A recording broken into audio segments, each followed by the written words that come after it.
Hello and welcome. My name is Chris Rowena, Lead Communications Analyst at Health Workforce Development. We're excited that you joined us today for the Medi-Cal Behavioral Health Residency Training Program launch webinar. Here's the agenda for today's webinar. I guess we're going to do housekeeping first.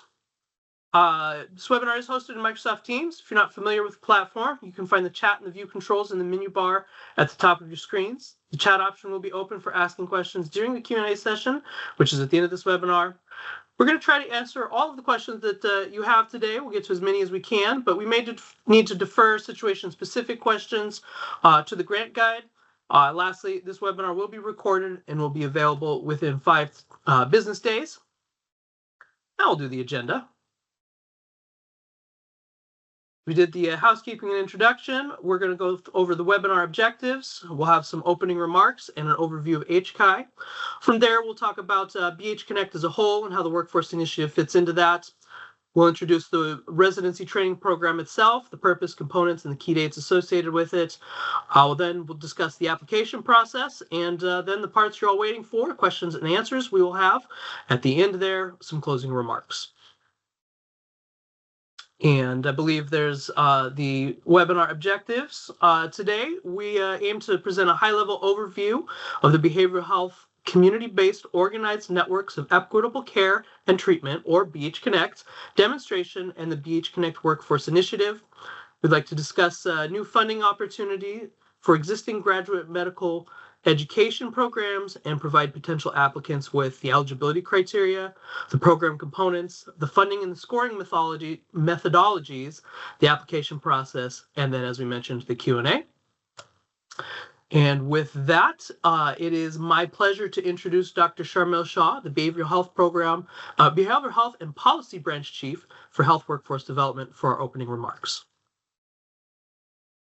Thank you very much, Chris. Good afternoon, everyone, and welcome to the BH Connect Medi-Cal Behavioral Health Residency Training Program webinar. I am truly excited to have you all join us today.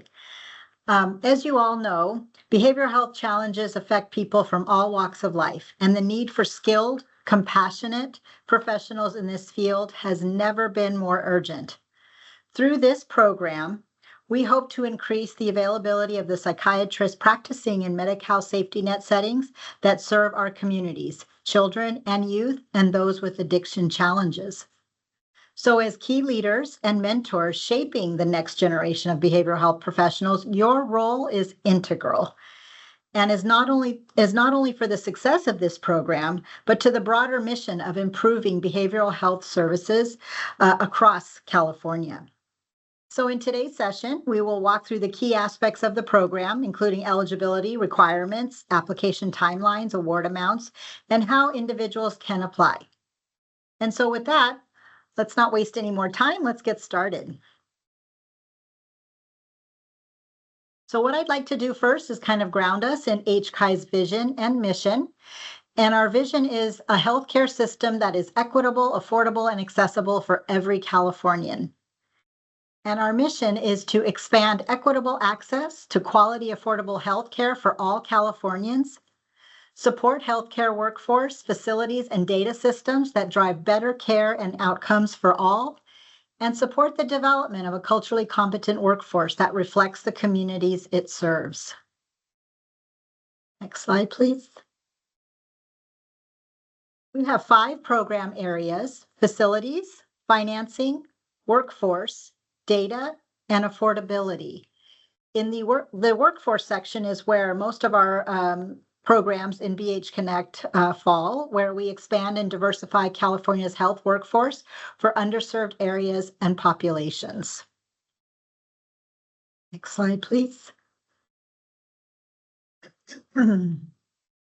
HCAI is committed to expanding and developing a health workforce that reflects California's diversity while tackling critical workforce shortages and inequities. So how do we do that? We invest in the workforce. We administer funding and programs that support healthcare workforce education, training, and placement, especially in underserved areas. We reflect and respond to the needs of California's population. we address shortages and inequities, and so our work targets, current and projected workforce gaps help ensure access to care in communities most in need.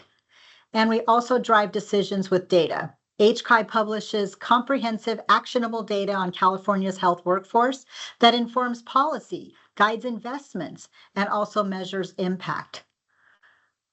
And so why does all of this matter? A strong representative health workforce improves health outcomes, increases trust in care, and ensures more equitable access across California. Next slide, please. So now we'll do kind of a quick overview of BH Connect and the Workforce Initiative. Next slide, please. In mid-December, the Department of Healthcare Services had received approval from the Centers for Medicare and Medicaid Services, CMS, for the Transformative BH Connect initiative. And this is a larger initiative than what we will be describing about today, which is the workforce piece of it. But BH Connect seeks to transform California's behavioral health delivery system by expanding access to highly effective community-based services, strengthening the behavioral health workforce, and ensuring Medi-Cal members receive high-quality care. CMS had approved key elements of this Section 1115 demonstration waiver and through a series of new state plan amendments. Slide, please. This is a pretty busy slide, but kind of wanted to emphasize a few goals of BH Connect. As I indicated, BH Connect is a larger initiative than just the workforce piece, but I do want to emphasize that the goal of the BH Connect Workforce Initiative is to strengthen the workforce needed to deliver community-based behavioral health services and evidence-based practices to members living with behavioral health needs. But as you can see here, there are definitely other programs that BH Connect administers that are done through different entities across the state. Slide, please. So this is about our piece in this project, the BH Connect Workforce Initiative. So the Workforce Initiative will support the training, recruitment, and retention of behavioral health practitioners so that services can be provided across the continuum of care within Medi-Cal safety net settings, serving Medi-Cal members and the uninsured. So between 2025 and 2029, in partnership with the Department of Healthcare Services, we will invest up to $1.9 billion in 5 workforce programs. And recipients of this funding will commit to serving Medi-Cal members who live with significant behavioral health needs for 2 to 4 years. And one interesting note is that the state may carry unused workforce initiative expenditure authority from one year to the next. So after demonstration year 2, the state may redistribute up to 30% of workforce initiative funding across programs. So if one, we have a list of all the 5 programs, but if one program happens to be more successful than another, we can distribute money across the different programs after demonstration year 2. Next slide, please. So these are the 5 programs. 2 of which have been launched already. Our Medi-Cal Behavioral Health Student Loan Repayment Program launched on July 1st, and our Medi-Cal Behavioral Health Residency Training Program, of which you are all here for today, launched on July 15th. But we will also be launching a scholarship program, a recruitment and retention program, and a community-based provider training program, all to be coming up here really soon. Next slide, please. So without further ado, we will get into the Medi-Cal Behavioral Health Residency Training Program, and I will pass it on to Ann Powell, our Health Program Specialist in Behavioral Health and Policy, to give us more. Thank you, everybody. Thank you, Charmel. So today we're talking about the Residency Training Program. I will review the purpose, components, and key dates. Next slide. So let's review the purpose. Our goal is to increase the availability of general psychiatrists, child and adolescent psychiatrists, addiction psychiatrists, and addiction medicine physicians that are trained and serve in the Medi-Cal safety net setting. Next slide. The funding we have identified for this program is about $14 million available just in year one, cycle one, again for psychiatry residents, child and adolescent psychiatry fellows, addiction psychiatry fellows, and addiction medicine fellows. I will also note that funding for psychiatry residents will only be available in this cycle. To maximize funding, over the 4 years, we will be awarding the funds on a prospective basis annually. We will be issuing an addendum to revise the grant guide and the grant agreement, which originally stated in error that the funds would be made in arrears. Next slide. The amount of awards is by the number of residents or fellows up to $250,000 per year, adjusted for the percentage of time that each resident or fellow spends in Medi-Cal safety net settings. We require that funding be used strictly to supplement existing funds and not to take the place of existing money that a program has for the same purpose. We also will not allow costs for faculty salaries or faculty benefits, capital infrastructure, or indirect costs.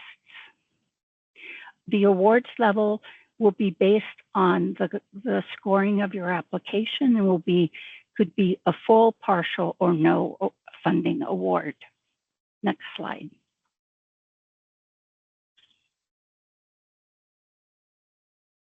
To be eligible for this program, the first requirement is that your residency or fellowship program be ACGME accredited. Again, it's psychiatry residency and fellowships in child and adolescent psychiatry, addiction psychiatry, and addiction medicine. Next, you must provide verification that you have secured or will secure ACGME approval for new positions and submit as part of your application and a copy of the approval letter or your request for approval from ACGME. You will also be required to submit a sustainability letter in the form of a plan that will demonstrate to us that you have a way to support the program slots that you are adding with this grant beyond the life of the grant program. For positions funded by this grant, trainees must spend at least 75% of their rotation time in Medi-Cal safety net settings, which I'll describe momentarily. Awards will be adjusted to reflect that percent of time spent in qualifying Medi-Cal safety net settings. You finally will be required to attest that the new positions funded with this grant will qualify for our Medi-Cal Behavioral Health Student Loan Repayment Program. Next slide. At this point, I'll ask my colleague, Lindsay Bradshaw, to describe the loan repayment component. Thanks, Anne. Hi, everyone. I'm Lindsay Bradshaw. I'm a project manager with HCAI supporting the BH Connect programs.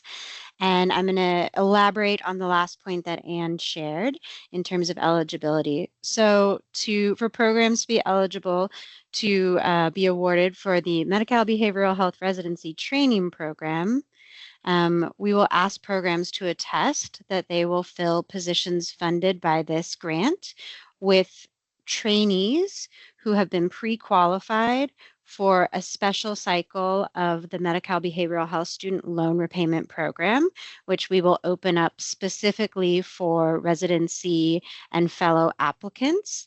This special cycle of the Student Loan Repayment Program will open in October. And wanting to emphasize here that HCAI will be doing the full program and administration for this student loan repayment. So the awardees for RTP don't have any responsibility to evaluate or verify that the individual themselves is eligible for the loan repayment. What we ask of programs is that as you're interviewing prospective trainees, and you want to match with them for positions funded by this grant, that you make those interviewees aware of HCAI's special SLRP opportunity, and that they understand that that's a requirement to fill those slots. We'll provide you all messaging so that you can give them a flyer with the QR code and the link so that people can automatically be taken to our website where they can apply. HCAI is the ones who will determine if the individual is eligible, and we'll share that back with your program so that you know if you can match with them or not to fill these slots. So I'm going to walk through this step by step, but overall just want to emphasize that really the training program's role in all of this is just steering interested prospective trainees to the opportunity, making sure that they go through the process of getting pre-qualified, and then waiting to hear from HCAI if those individuals are in fact eligible to fill slots funded by this grant. So starting with where we're at right now, July 15th through August 15th, 2025, this is the time right now where the training programs, fellowship and residency programs can apply for the residency training program. In early October, HCAI will announce awardees. We'll announce which programs we selected. At that point, if you're a program that has been awarded, we know regardless, you're going to be in your interview process, interviewing residents. And so at that point, if you're an awardee, as you're interviewing, you would need to, share this opportunity with potential interested interviewees if they would like to fill one of these funded slots. Again, we'll provide you all marketing materials so that it's clearly explained what the individual needs to do to go and get pre-qualified with HCAI for the student loan repayment program. And then from there, the individual would on their own need to go and log into HCAI's website and do their pre-qualification application for the student loan repayment program. Before you match, programs will need to confirm that interviewees have indeed been pre-qualified for MBH SLRP. Again, HCAI will also work to notify you all based on who's been determined to be eligible or not. And then, of course, in March, again, this is residency program timing, we understand. But in March for residency programs, we know that you'll be matching with applicants. And again, for the purposes of filling slots funded by this grant, you'll need to match with applicants who have been confirmed to be pre-qualified for the SLRP opportunity. And then after the match occurs, at that point, HCAI will execute individual grant agreements with those trainees to start their student loan repayment grant agreement. And we will be releasing a separate special grant guide for this special cycle of SLRP. All the details of what the program looks like will be included in that grant guide. We're planning to open this up October 1st of this year. So the grant guide will be available at that time. As soon as you all know that you've been awarded and this is all of a sudden pertinent to you, we will have this information on our website and we'll be in communication with you all to pass it to you as well. But high level, the Medi-Cal behavioral health student loan repayment provides up to $240,000 in loan repayment. HCAI or our designee will make the payment upfront for these individuals while they're still in their residency or fellowship training program. And then once they finish their training, however long that is, 1, 2, 3 years, depending if it's a fellowship.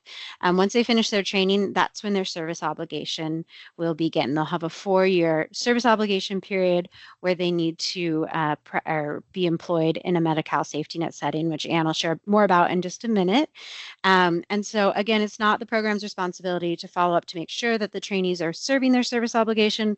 Once they leave your training programs, HCAI is going to take that responsibility on. And so with that, I'm going to turn it back over to Ann. Thank you, Lindsay. Next slide.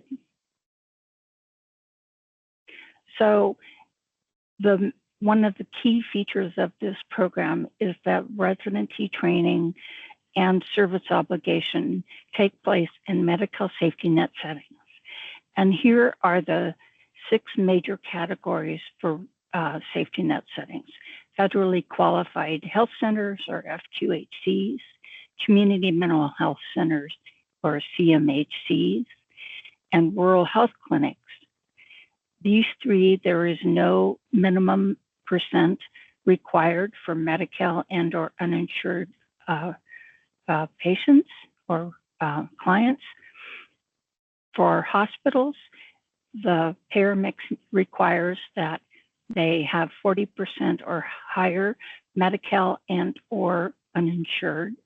For rural hospitals, that threshold is 30% or higher Medi-Cal and or uninsured. And then finally, the last category is called other behavioral health settings, which I'll just show you the lists in the coming 2 slides and refer you to the full slide deck on our website. Next slide. So as you can see, it's a very broad a list of the types of behavioral health settings, anywhere from potentially a school to a crisis stabilization unit, mental health rehabilitation center, outpatient behavioral health clinics other than SUD, and then primary care and other clinic settings co-located with behavioral health settings. And then I want to call out the independent licensed practitioner who's contracted with a behavioral health plan or managed care plan for specialty or non-specialty behavioral health services is another what we call behavioral health setting. Next slide. Next, thank you. A range of different provider organizations that provide field or based or telehealth, Medi-Cal, behavioral health services. I mentioned schools earlier. Certain skilled nursing facilities that have special treatment programs for mental health, social rehabilitation, and again, SUD services that I mentioned earlier. Again, I would refer you to the slide deck to see this list. It's also in the grant guide itself. Next slide. Finally, I want to highlight the key dates. A week ago, July 15th, the grant opened. Today, we're having the webinar. August 15th at 3 p.m., the application deadline will come. We anticipate we'll make award notices in October, and then the grant agreement start date would be in December. Next slide. With that, I'll turn it over to my colleague, Daniela Perez. Hello, my name is Daniela Perez, and I am the Program Officer for the MBH RTP, and I'll be going over the application process for this program. Next slide, please. There are 12 sections in the application, the first being the general information, followed by the profile information, the program information, the contract administration page, program data page, the rotation site page, time spent, budget languages, strategies, upload letters, and finally the assurances page. Next slide, please. If you're applying for multiple programs, such as multiple residency or fellowship programs, you will need to complete a separate application for each program. Please make sure each application is submitted before you begin a new application for a new program, if applicable. Next slide. You will be required to upload the following documents on the application. We require you provide us with a letter of sustainability, which states the organization's commitment to sustaining the expanded positions after the HCAI grant term ends. We will also require the ACGME approval letter for new positions, or if you have not yet received your approval letter, you can upload proof of your request for ACGME approval. Please note that if you do submit a proof of request at the time of the application, we will require the official ACGME approval letter prior to receiving an award. You will also need to submit the rotation schedule for your trainee positions that you are requesting to be funded by this grant. Next slide. For the positions funded by this grant, applicants must add each rotation site used by trainees to fulfill ACGME requirements for serving a dedicated panel of patients. You must also list all the rotation sites to be used by positions funded through this grant. You must report the percentage of time spent by trainees in each rotation by year. Qualification for this program requires that over the course of the full residency or fellowship program, trainees must spend at least 75% of the rotation time in Medi-Cal safety net settings. We will also be providing an optional worksheet for calculating the time spent in each rotation as part of the application. Please note that this worksheet is completely optional, and if the worksheet is not useful to you, you do not need to use it. Please do not attempt to upload this document to your application. This worksheet will be assisting you in filling out the time spent portion of the application on page 7. And finally, award amounts will reflect the percentage of time spent at qualifying Medi-Cal safety net settings. Next slide.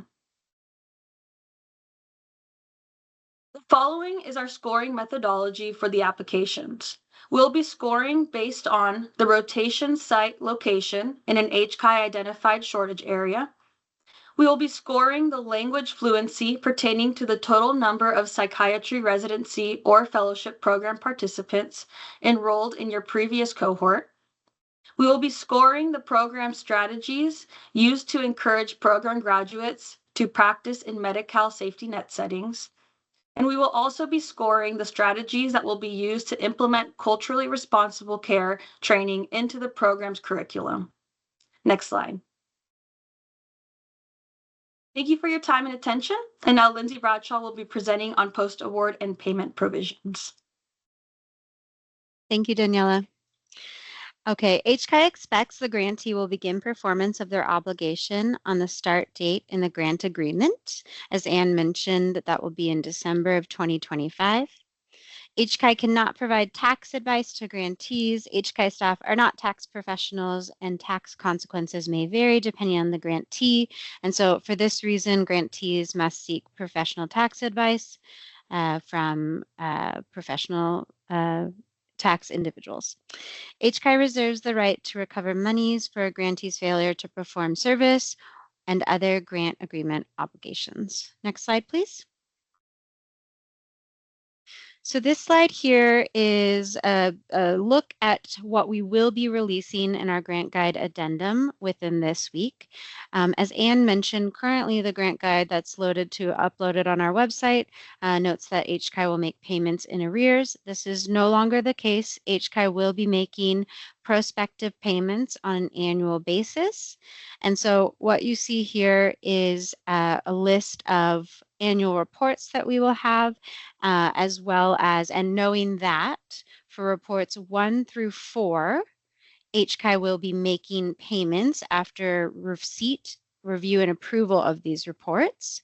And the 5th report, there'll be no payment associated. That will simply be an expense report for that last academic year. Again, this is considering a 4-year training program. So if you are applying, knowing that the timing of this first cycle is really more geared toward residence programs. That is because we are only able to make residency training programs awards in this first cycle. So just as a note, we will offer timelines that better suit fellowship programs in the future. However, we do welcome both resident and fellowship programs to apply to cycle 1.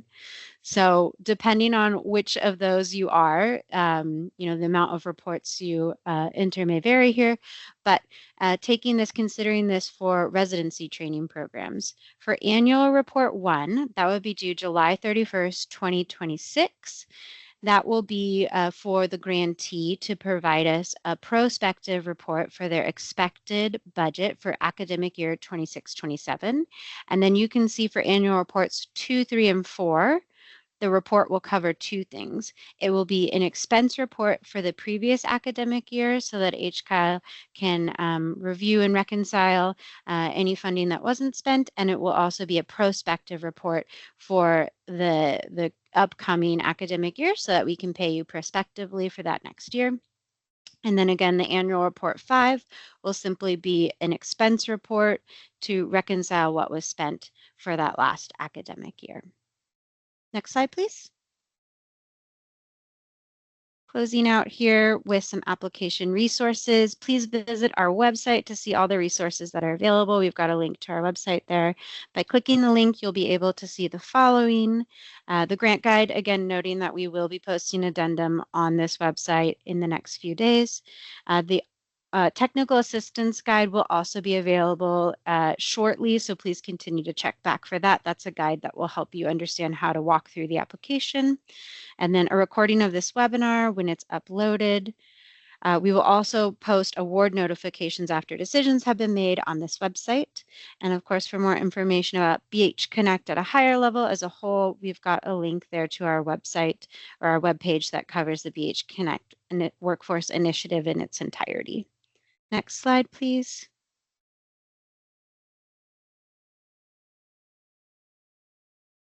And I'm now going to hand it over to Chris, who's going to facilitate, Chris Rowena, our lead communications analyst, who will facilitate questions and answers.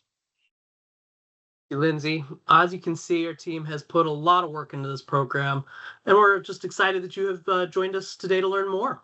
We're now going to transition to our question and answer session. In the menu bar at the top of your screen, you can find the button to access the chat feature, where you can type your questions in the chat. That gives us a good record of what questions are asked as well. We appreciate you guys interacting with us through that. We'll do our best to answer as many questions as we can in the time we have together. We do ask that if you have any questions specific to super unique personal circumstances, that you email our team at mbhrtp@hci.ca.gov. Also, if we don't manage to get to your question in today's session, you can email us as well, and we'll post that in the chat. We do ask that people don't use the Q&A feature at the top. It doesn't work for everybody, and so it's not the best way for us to interact with that. So we do ask that if you did enter a question in the Q&A feature, please re-enter that into the chat. Before we get started, I want to introduce our panel. You've met Lindsay Bradshaw, our program manager at HCAI. We also have Hovik Khosrovian, our Senior Policy Advisor at HCAI, will be joining us. And Ivan Bardwaj, Chief Medi-Cal Behavioral Health Policy Division from DHCS. You've met Danielle Perez. She is also joining us. And Ann Powell, one of our policy analysts, with Health Workforce as well. And so I see lots of comments already popping into the chat. Let's go ahead and jump in here. And as a reminder, we did post resources in there as well in the chat, so you can click on those links as well. First question, I'm a little confused. Can a CAP fellowship then apply cycle 1? Hi there. Chris, I think I'll take this one and then invite Anne to add any additional context. But yes, we do welcome fellowships to apply to cycle 1 if the timeline that we've laid out, if you find that's workable for your program. You can submit everything we need in the application by August 15th when the application is due. And if you're able to identify prospective trainees to fill your slots within the window that special student loan repayment program is open, which we intend to be between October 1st and January of 2026. And Anne, would you like to add anything to that? I would just add that this is not the only year these funds will be available. We estimate about $14 million will be available each of the coming 2 to 3 additional years. Yes. So stay tuned. If you're not ready now, stay tuned. And again, just to emphasize, the answer is yes, fellowships can apply for cycle 1 if they find it works for their programs.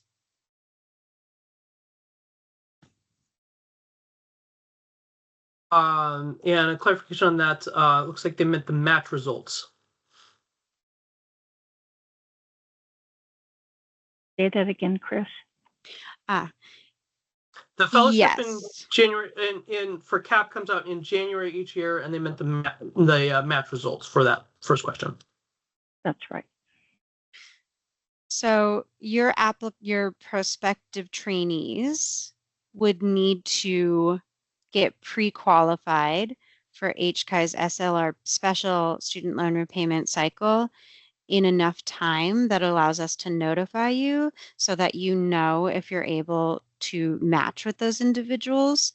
And maybe we can follow up with you, Dr. Joshi, in terms of kind of what that magic time frame would be when you would need to know from us if the prospective trainees are pre-qualified in order to allow you to match with them. And Anne, anything to add to that? No, thank you. Okay. All right. Next question we've got, how about the programs that are losing fellowship slots? They aren't new per se, but without funding like this, the spots will disappear. Can we be eligible based on that? Hovik, can I pass this one to you? Yeah, definitely. Yeah, so the slot would have to be unfilled or unfunded. The better language for that. The slot would have to be unfunded, and then we would need a letter showing the approval from ACGME to expand that slot back up. So there's a little nuances in there for how that works.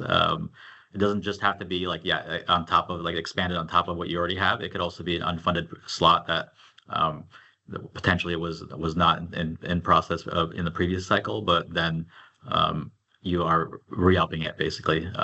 So there's a little nuances to that, but yeah, it's how it's described. It's probably the easiest way to say it. It's if as long as it's unfunded in the previous year, it's eligible for this. And if you need further information, please email us and we'll communicate offline. All right, thank you. Let's see, next question. Total amount for all years of the program is 14 million or 14 million per year for 4 years? The It's 14 million. I'm sorry, go ahead, Liz. That's okay. The 14 million amount is what is available for cycle 1. For cycle 1, we are able to offer residency training programs to apply for a single 4-year cohort. And then based on if you're a 1 or a 2-year fellowship, you'll be able to apply for multiple cohorts. And so the funding is 14 million for this cycle. And again, you can apply for multiple cohorts. If you're a fellowship program, you'll see that in the application. And then when we open up cycle 2 and 3, that will have new additional funding separate from this 14 million. Anne, do you want to add anything to that? No, that's it. All right, thank you. Next question. I work for Tri-City Mental Health, which is a JPA within LA County in the Workforce Development Program. I'm trying to understand how this program would apply to us. Is this something we would apply for, or is it something that we would advertise to students, staff, or the community to encourage them to apply? Anne, can you take this one? I'll give it a try. What really matters is, are you an ACGME accredited program? It's not clear from your question if you are. If you are not, I suggest that you work with LA County has different hospitals who have accredited psychiatry residency programs and the fellowship programs in question. And then what we would love for you to do is to communicate to your employee or individuals that you think might become students of a residency or fellowship training program, alert them to this loan repayment opportunity. It's a significant relief of student debt. And Chris, I just want to note that we skipped a question. No, I'm reading from the Q&A. Yeah, I know where I'm at. Okay. Thank you, Anne.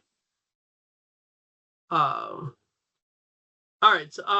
Next question. If we have a current ACGME psych residency program with no fellowships and have already received Peace Grant approval, will we still qualify for this MBH SLRP grant? Yes, so I believe the question at the end is, will they still qualify for MBH RTP, because that is the organizational grant that we're offering here.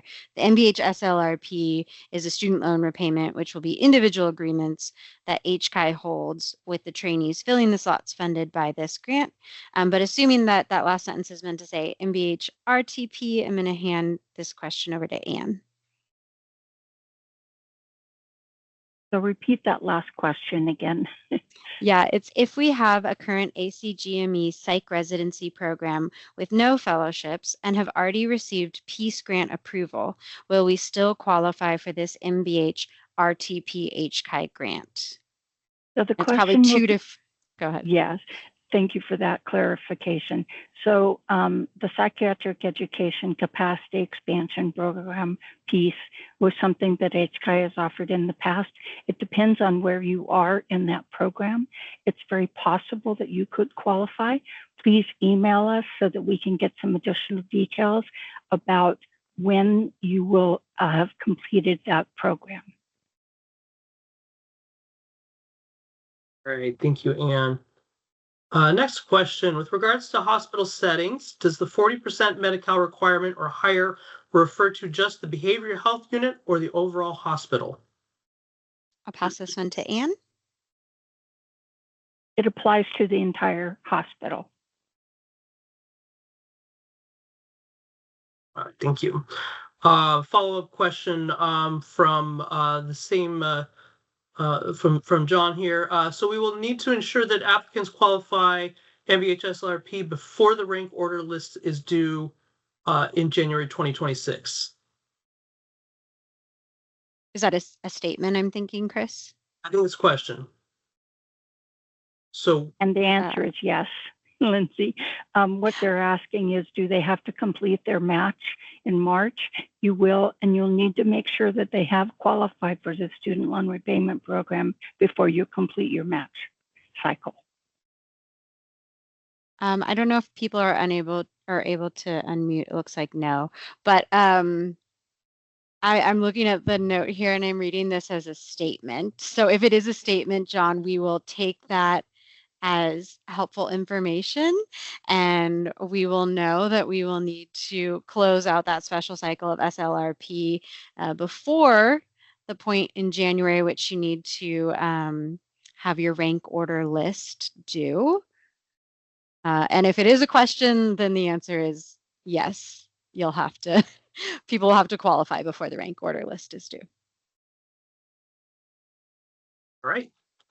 Let's see. Paula asks, if grants must be used to supplement, not supplant existing funds, what are the budget categories that will be approved other than trainee salaries and stipends? For example, health benefits, program administrative staff, not faculty, continuing education for supervising faculty. Thanks.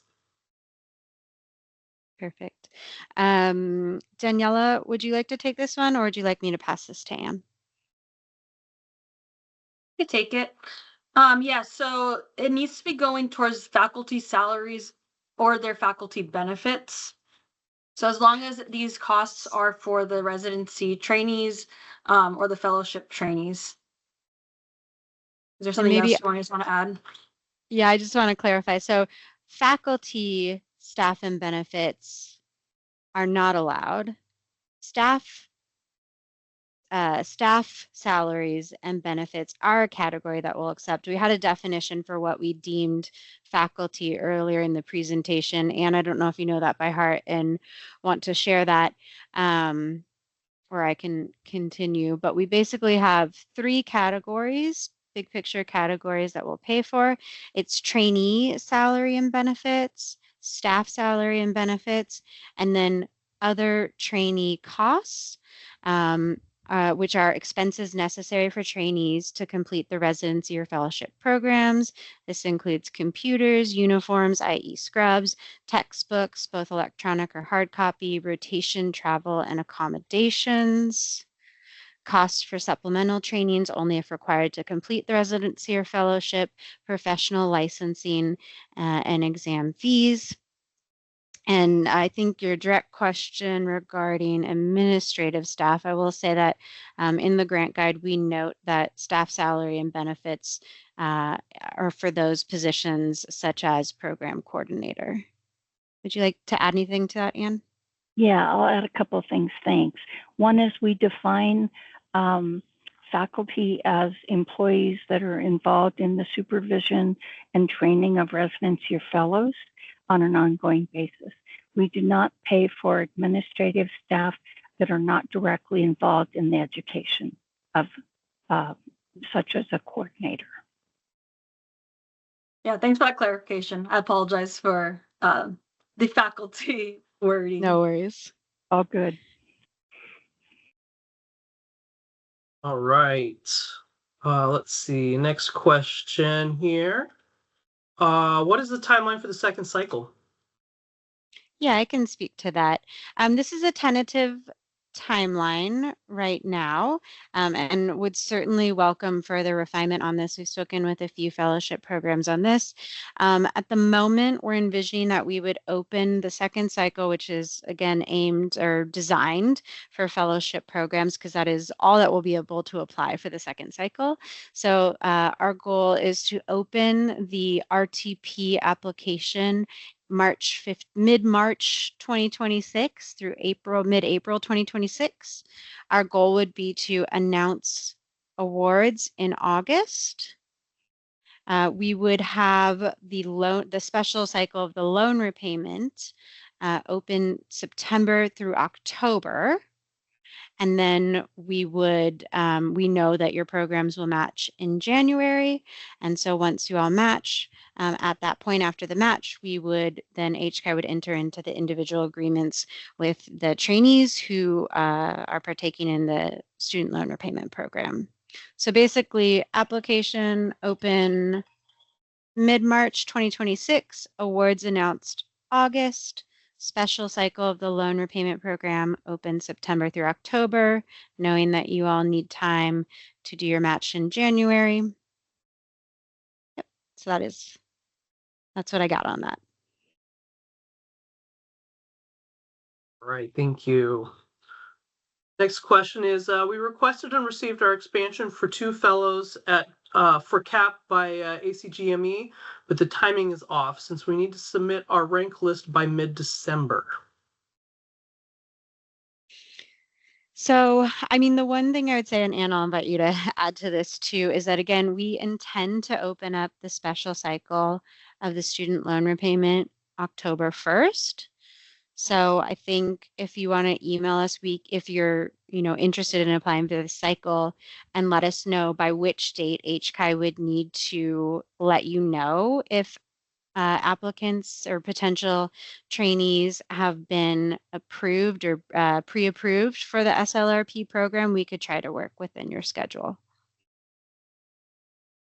I would add to what Lindsay's saying that our first priority for this year is the residency training program itself, because this is the only time we can offer a psychiatry residency. Where our goal is, as Lindsay described, to time the awards, the application and award cycle for future cycles to align closer to fellowships.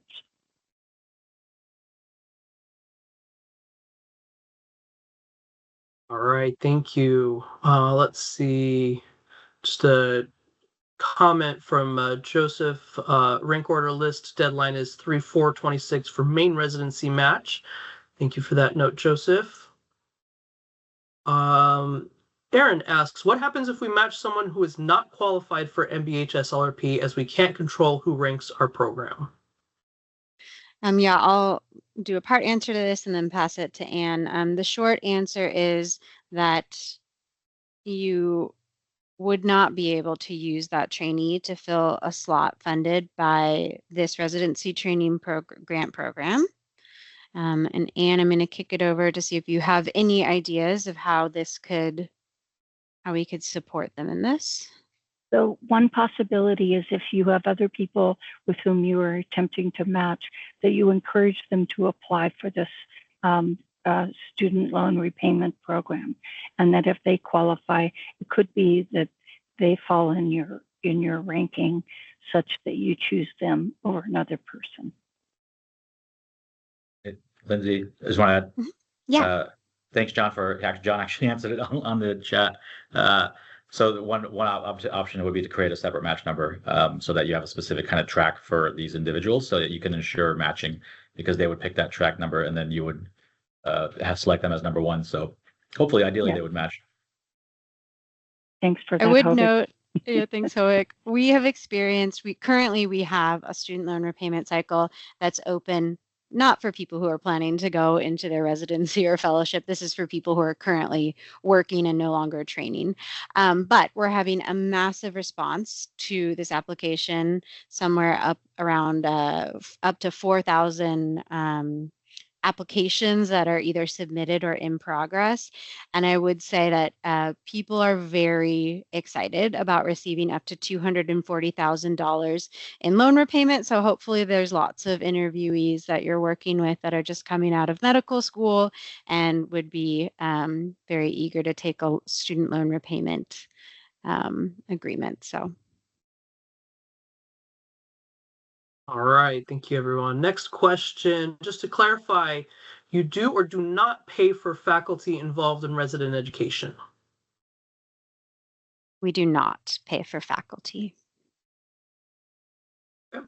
I think this one we answered before, but make sure we got the clarification final answer. Can unfunded slots in residency be eligible for this grant? Hovik, do you want to take this one again? So they can. We just need to have you verify that position is unfunded. It's a little more nuanced, so I'd say contact us so we can kind of walk you through what we're looking for. But ultimately, show unfunded. Additional support is if you show ACGME letter saying that you reopened that slot, but it was previously closed. But it's a little more nuanced when you're using existing residency slots that are unfunded. But yes, they would be eligible. Just again, contact us because it's a little more nuanced than that. Thank you. John asks, as a related question for a 2-year CAP fellowship, is the loan repayment going to be 4 years or possibly 2, meaning commitment to working with the Medi-Cal population? Thanks, Chris. I can take that one. The service obligation period will be 4 years, regardless of if they're pursuing a fellowship or residency program. It will be 4 years, up to $240,000 loan repayment, which again, we will pay off while they're in the fellowship or residency program. And then once they complete their fellowship or residency program, that's when their 4 years of service obligation begins. Thank you, Lindsay. And another question that I think we've answered, but it's worth going through, I think, for the benefit of everyone. Can you explain what the program would look like? Is this is this through a college? Would this be through a county department of mental health or a county provider? I'm going to pass this one to Anne. Thank you, Lindsay. This is for a graduate medical education. Think of it as that period after one completes medical school and applies to become a resident in this specialty. In this case, it's psychiatry residency, or they may have a psychiatry resident, be a psychiatrist or a general medicine practitioner who wants to pursue a fellowship, but they have to be approved by the ACGME. And Hovik, help me out. I never remember what ACGME stands for. It's the Accreditation Council for Graduate Medical Education. Thank you. All right. Michael has a clarifying statement to the earlier question. To elaborate, we are in Peace Grant Year 1. Would we still qualify for the RTP program? I'll pass this to Anne.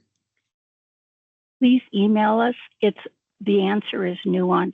It depends on if you're going to expand your program to brand new slots, or if you're talking about finding a funding stream to continue your current slots, which this money is not available to support.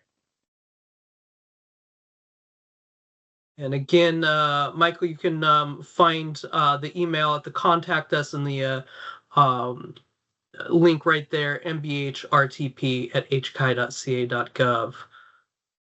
All right, well, these are great questions. Give you guys a chance to think of any more that you might want to add in. We do have time. If you guys still have more questions, we have plenty of time today to make sure that we answer anything that would help clarify this program. Again, the application due date is August 15th at 3 p.m.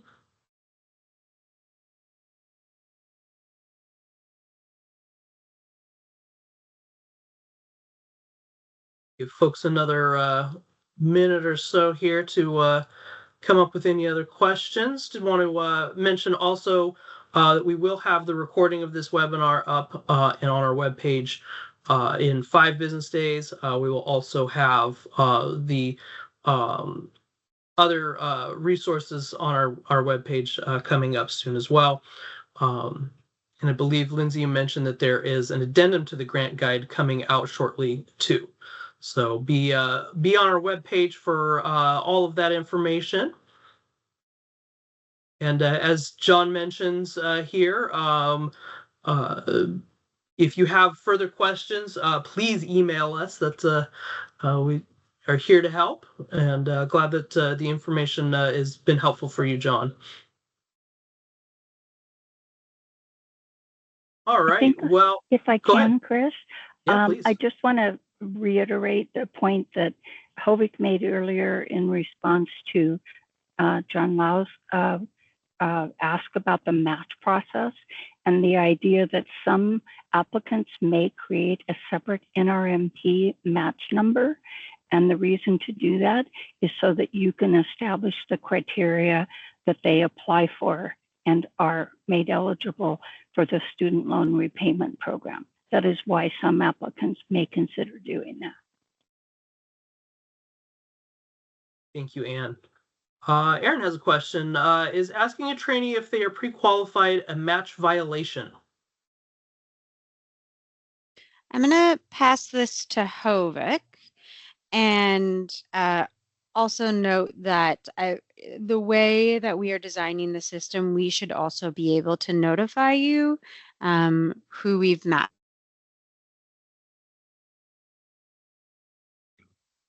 Lindsay got baffled by accident. Yeah. She's been having internet issues too, so she might yeah. Yeah. So I know that there's rules around the matching and kind of like the equity of like what's asked and what isn't. So that's one instance why it's good if you can create a separate match number for this as kind of like a unique track. Also, you could still have individuals from what I understand, you can still have individuals do the interview. Let them be aware that this is a slot that will require a loan payment obligation as well, and then have them apply with us. So then at that point we can verify if they are qualified. So that way you're equally asking everybody. It's not like individually selecting specific people prior to. I don't know if that would meet the requirements for the match process, but that would be one way to kind of work around that. Is that they would just be aware that the slot that the residency slot they're trying to match for would be one that includes this attachment, and then direct them to us to apply for our loan payment program, which then we would let you know if they're someone that was eligible, qualified, and then you could take on that process of ranking them based on that. But it would that way it's more equal. But again, it's a lot cleaner probably to have a separate match number than to kind of go through that process. But again, it's up to you. We can't speak to the exact rules around the matching. We know there's restrictions around it, but happy to if you want to email us, we could kind of think through more with you or connect with other programs that are probably a little more familiar with something like this that can help us as well. One thing, it's always a good opportunity if different organizations want to connect with each other in the chat, we're always happy to see that happen as well. Let's see. What if our residents did not go through the match? I would think is that existing residents? Is that what they're referring to, or ones that may transfer over? Okay. Right. So yeah, and probably can add more to this, but this is the program here is specifically for expanding slots or filling unfunded slots. So if it's someone that's already in a slot, that they would be eligible for this program, it'd have to be showing that you're expanding or filling in a slot that was no longer funded. And it's for unfunded first year slot, so it has to be a first year slot. It wouldn't be, I wouldn't be just expanding some way in the middle. Right. Yes, we're aware that some schools or some residency programs accept transfers. This would not apply in that situation. Clarification there. Thank you. All right. Let's see if we've got any more questions. We're almost at the end of our time. Actually, we still have a little bit of time, so we got time if you have questions. I know we did. Looks like we did lose Lindsay there. I'm back. Sorry about that, Chris. Lindsay is Technical back. difficulties. Fantastic. There you are. You got kicked to the end of my screen list. I don't see you there anymore. Welcome back, Lindsay. All right. If we have a new residency program, would we be able to use the grant to help for slots that don't have funding secured? I'll pass this to Anne. I think that's an exciting opportunity. The issue is whether or not your positions, in fact, don't have secured funding. If they do not, then apply. Hovik, do you have anything to add? Yeah, that's in line with the kind of the other one with the unfunded.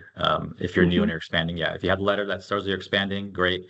If it's unfunded and this will help support it. Again, ensuring that you're not like, it's not unfunded because the money's moved around. It's just unfunded because you don't have the funding at all for it.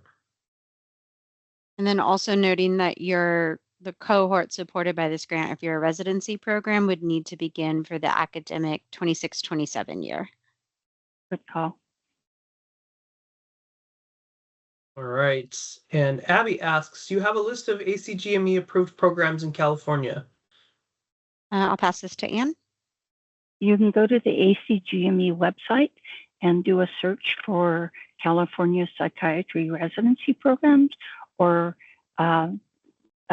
California Fellowships for Addiction Studies, because that's a unique multidisciplinary fellowship, and that list is available to the public. I'll see if I can find the link and drop it in the chat. All right. Thank you, Anne.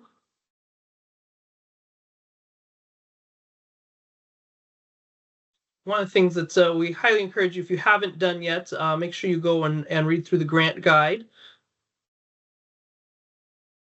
You can find that linked in the chat, as well as you can find that always on our webpage. And Hovik did get the link to that ACGME list in the chat as well. Thank you, Hovik.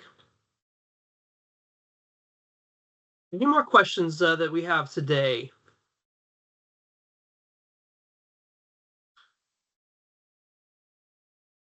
You guys have been great so far in asking questions, and hopefully this has been a really productive use of your time, getting the answers that you need.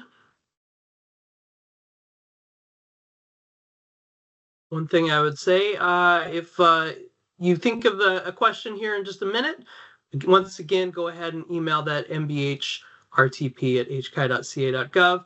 Looks like we're going to move on to our next, our closing remarks here. So just wanted to thank you all for your participation in the Q&A session.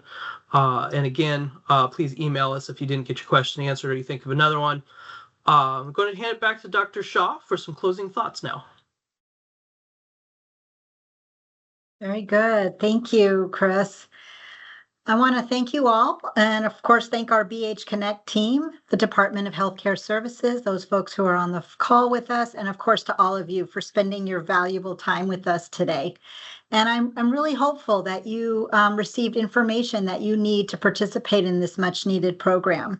So on behalf of our team, myself and HCAI executive leadership, we really, really thank you. So I will now turn it back over to Chris to wrap us up. Thank you. Dr. Shaw. Well, we do appreciate everybody joining us today to learn more about our Medi-Cal Behavioral Health Residency Training Program. We're excited to be able to offer this as not only a part of the BH Connect Workforce Initiative, but it's a part of our larger health workforce development efforts here at HCAI. And we're grateful for your participation with us today. As a reminder, the application period closes on August 15th at 3 p.m. So don't wait to get those applications in. We would love for you to follow us online. Many of you are aware of our website, which we've posted links to, but we're also on social media. And we would love for you, in particular, if you have an HCAI award or if you get awarded, we would love for you to tag your work with one of these hashtags so we know what you're doing. Also, a great way to stay up to date with what HCAI is doing is our monthly workforce newsletter, and you can subscribe to that with this link at the top here, hci.ca.gov/mailing-list. Go to subscribe there. If you click on anything under the health workforce section, there you will be added to our monthly list, and that's a great way for you to know what's going on with HCAI Health Workforce Development activities. You can give us a call, or as we mentioned, our preferred way would be for you to give us an email at mbhrtp@hci.ca.gov. With that, we're going to conclude today's webinar. Thank you so much for attending. We hope you have a wonderful day, and we'll be in touch.